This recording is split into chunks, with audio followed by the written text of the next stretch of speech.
নরেশ ভাই আসছেন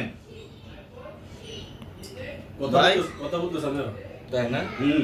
কথা বলেন না? কথা বলুন, সহজে কথা বলুন। আইসা কথা বলেন, কিছু বলবো না, জান কথা দিলাম, কিছু বলবো না, বলেন, কথা বলেন। আপনি হিন্দু? জবাব দিবেন, আপনি হিন্দু? কথা বলেন। আমি কিন্তু বাধ্য হব কিন্তু কষ্ট দেওয়ার জন্য। আপনি হিন্দু? হ্যাঁ, আপনি হিন্দু? আপনি আসছেন, আমি দেখছি, ফালতু কথা বলার লাভ নাই।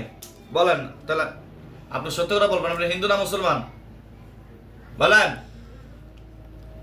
বলতেছি, চোখ অন্ধকার হয়ে গেছে গা। আপনি বলেন, আপনি হিন্দু না মুসলমান?